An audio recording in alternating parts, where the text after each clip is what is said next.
किसी गांव के बाहर हिडम्बी नाम की डायन अपनी बेटी सिरसा के साथ रहती थी। गांव के लोग इस बात से अनजान थे कि हिडम्बी एक डायन है।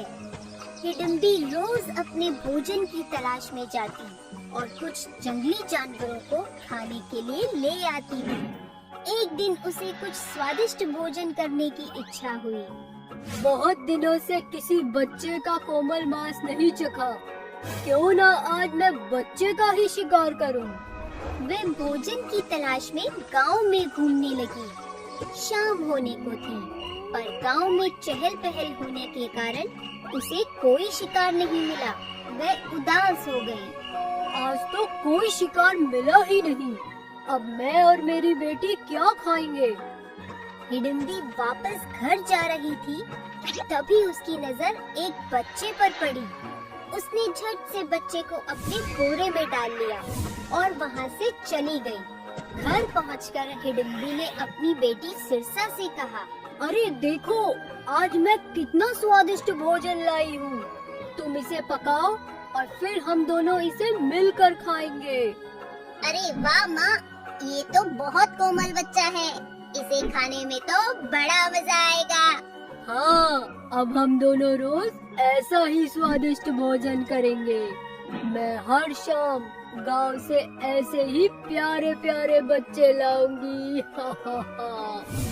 हिडम्बी रोज शाम को गांव में घूमने जाती और एक बच्चा उठा लाती। गांव से धीरे धीरे बच्चे गायब होने लगे, जिसके कारण सभी गांव वाले चिंता में पड़ गए।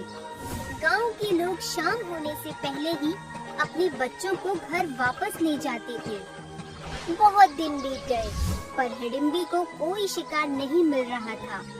लगता है गांव के सभी लोग सावधान हो गए हैं।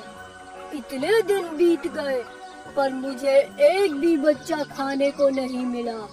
अब तो जंगली जानवरों को खाकर ही अपनी भूख मिटानी होगी। हिडम्बी जंगल की तरफ जा रही थी कि तभी उसे आम के पेड़ पर बैठा हुआ एक लड़का दिखाई दिया। अरे वाह, कितना मोटा और तंदुरुस्त बच्चा है। इसे तो मैं आज अपने भोजन में खाऊंगी। हिडम्बी पेड़ के पास पहुंचकर बहुत प्यार से बच्चे को बोलती है, अरे बेटा, ये आम तो देखने में बहुत मीठे लगते हैं। क्या तुम मुझे थोड़े से आम खाने के लिए दोगे? मैं बहुत दिनों से भूखी हूँ। बच्चा बहुत शैतान था। हाँ जरूर, मैं आपको थोड़े नहीं बहुत सारे आम ले जाने दूंगा। क्या सचमुच? तो आओ, नीचे आकर मुझे थोड़े आम दे दो। अगर आपको आम खाने हैं तो आप पेड़ पर चढ़ जाइए और जितना जी चाहे उतने आम खाइए। अरे बेटा, ये तुम क्या बोल रहे हो? भला मैं पेड़ पर कैसे चढ़ सकती हूँ? मैं तो बहुत बूढ़ी हो गई हूँ। तो ठीक है, फिर आप भूखी ही घर चले जाइए। मैं तो आपको कोई आम नहीं देने वाला। ये बच्चा तो बहुत शैतान है। इसे पकड़ना तो मुश्किल काम है। हिडम्बी को एक तरकीब सूझती है। वे पेड़ के नीचे बैठकर जोर जोर से रोने लगती है। लगता है मैं भूखी ही मर जाऊंगी। अब तो मेरे शरीर में थोड़ी भी ताकत नहीं बची। ये सब देखकर बच्चे को डायन पर दया आ जाती है। अरे अम्मा, रोती क्यों हो? मैं अभी कुछ आम तोड़कर नीचे फेंकता हूँ। आप उन्हें उठाकर घर ले जाना। नहीं नहीं, अगर तुम आम नीचे फेंकोगे तो वे गंदे हो जाएंगे। तुम ऐसा करो, कुछ आम तोड़कर नीचे ले आओ। हम दोनों मिलकर उन्हें खाएंगे। ठीक है अम्मा, मैं अभी आम तोड़कर नीचे लाता हूँ। बच्चा जैसे ही आम तोड़कर नीचे आता है, बूढ़ी डायन उसे जल्दी से अपने बोरे में डाल लेती है। गांव में रहने वाला दिनकर लकड़हारा ये सब देख लेता है और डायन का पीछा करता है। कुछ दूर जाने के बाद हिडम्बी को प्यास लगती है। क्यों ना इस बोरे को झाड़ियों में छुपाकर थोड़ा पानी पी लिया जाए। डायन बोरे को झाड़ियों में रखकर पानी पीने चली जाती है।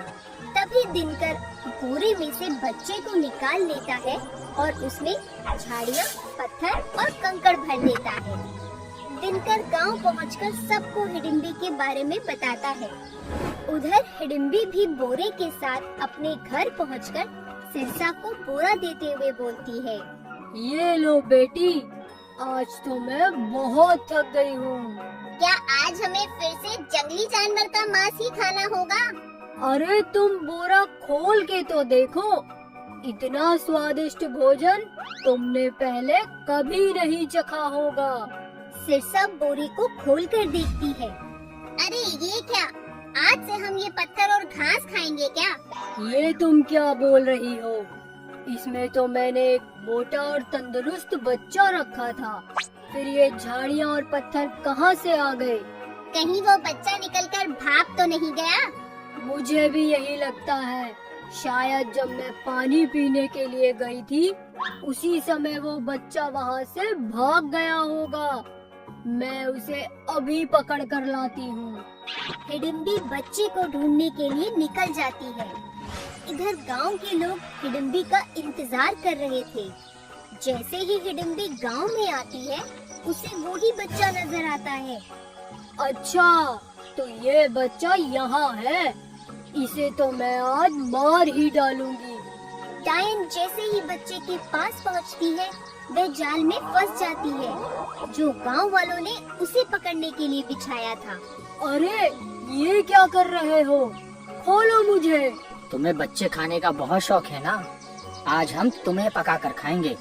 ऐसा मत करो, मैंने कोई बच्चा नहीं खाया। झूठ मत बोलो, मैं जानता हूँ कि तुम बच्चे खाने वाली एक डायन हो, और अब हम तुम्हें जलाकर खत्म कर देंगे। गांव वाले हिडिंबी को जला देते हैं।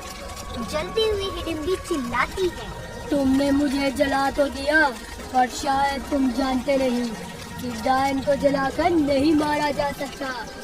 मेरी बेटी सिरसा को आने दो, वो तुम सबको नहीं छोड़ेगी। तुम सब मरोगे।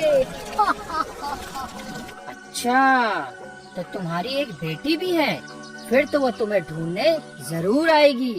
बहुत समय बीत जाने पर जब हिडिंबी वापस घर नहीं पहुंचती, तो सिरसा उसे ढूंढने निकल पड़ती है। वह हिडिंबी को ढूंढते हुए गांव में जा पहुंचती है। जैसे ही वह अपनी माँ के पास पहुंचती है, गांव वाले उसे भी जाल में फंसा लेते हैं।